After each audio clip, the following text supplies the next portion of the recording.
Владимир Путин подписал закон об ужесточении ответственности за сокрытие автомобильных номеров с помощью специальных устройств. Теперь водителям грозит лишение прав на срок от 1 года до 1,5 лет. Также ужесточается ответственность за повторную езду без номеров или с номерами, прикрытыми бумагой или листвой. В этом случае будут лишать прав на тот же срок. Согласно нововведению, теперь за попытку скрыть номер машины при помощи специальных устройств водители будут лишать прав на срок от 1 года до 1,5 лет. Само устройство при этом будут конфисковывать. Ранее за подобное нарушение закона предусматривалось наказание в виде штрафа в размере 5000 рублей или лишение прав на срок от 1 до 3 месяцев. Также ужесточается ответственность за повторную езду без номеров или с номерами, прикрытыми бумагой или листвой. С настоящего момента за это будут лишать прав на тот же срок. Изменения внесены в КоАП РФ, закон вступает в силу со дня опубликования 14 октября. В регионе готовятся встретить холода в тепле. Сегодня стартует отопительный сезон. Проведен ряд мероприятий по подготовке к нему. Специалисты проверили работу тепловых энергетических установок, целостность и работоспособность оборудования. Представители «Газпрома» просят жителей заранее проверить газовое оборудование, чтобы избежать несчастных случаев. По статистике, с начала отопительного сезона возрастает количество чрезвычайных ситуаций из-за неправильной эксплуатации газового оборудования и подключения к сетям кустарным способом.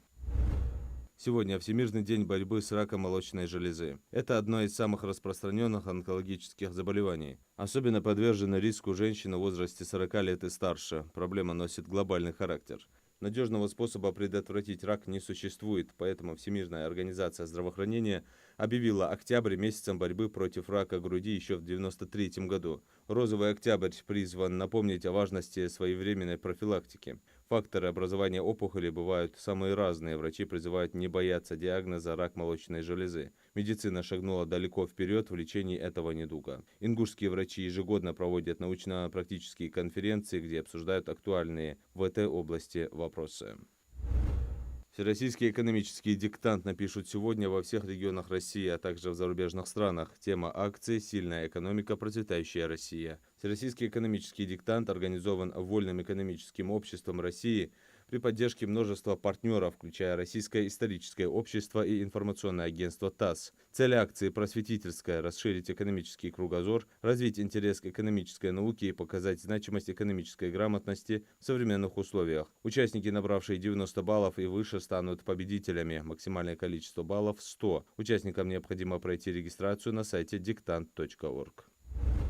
Сегодня во всем мире отмечают День белой трости. Эта дата служит напоминанием обществу о людях с ограниченными физическими возможностями. Именно трость стала символом всех незрячих. В нашей республике около 900 слабовидящих и полностью незрячих людей, а в России свыше 200 тысяч. Им требуется особое внимание. В регионе успешно функционирует Центр помощи слабовидящим, где учатся и взрослые, и дети. Здесь помогают адаптироваться, раскрывают таланты и обучают чтению Корана по методике Брайля. Сокращенная рабочая неделя ожидает россиян в ноябре в связи с празднованием Дня народного единства. 4 ноября будет выходным днем. Следует из производственного календаря, утвержденного правительством России. День народного единства приходится на понедельник, он будет нерабочим праздничным днем. Поэтому рабочая неделя продлится с 5 по 8 ноября. Но на неделе с 28 октября по 3 ноября россияне будут работать 6 дней. Суббота 2 ноября будет сокращенным рабочим днем. В 2024 году выходной день 2 ноября был перенесен на вторник 30 апреля. В результате россияне отдыхали с 28 апреля по 1 мая. Шестидневная рабочая неделя также ожидается в декабре. 28 декабря будет рабочим днем. Страховые пенсии в России будут увеличены на 7,3% с 1 января 2025 года, заявили в Комитете Госдумы по труду и социальной политике. При этом размер пенсии увеличится для всех россиян, которые получают ее, как трудоустроенных, так и неработающих. В 2025 году пенсионеры получат проиндексированную пенсию автоматически, без каких-либо дополнительных заявлений. Выплаты для работающих пенсионеров будут проиндексированы впервые с 2015 года. Это будет сделано в рамках соответствующего закона, подписанного Владимиром Путиным еще летом. Правительство России утвердило возможность устанавливать самозапрет на выдачу потребительских кредитов, сообщается на сайте Кабмина. Подать соответствующее заявление граждане смогут, воспользовавшись порталом госуслуги или лично посетив МФЦ. Снять самозапрет можно будет, повторив эту процедуру. Сделать это россияне смогут неограниченное количество раз. При этом все сведения о введении самозапрета будут отражены в кредитной истории гражданина.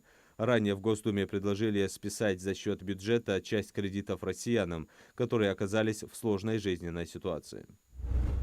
Минздрав Российской Федерации планирует выделить до 2030 года на лечение пациентов с онкозаболеваниями не менее 140 миллиардов рублей. Создано около 1000 центров амбулаторной онкологической помощи по стране.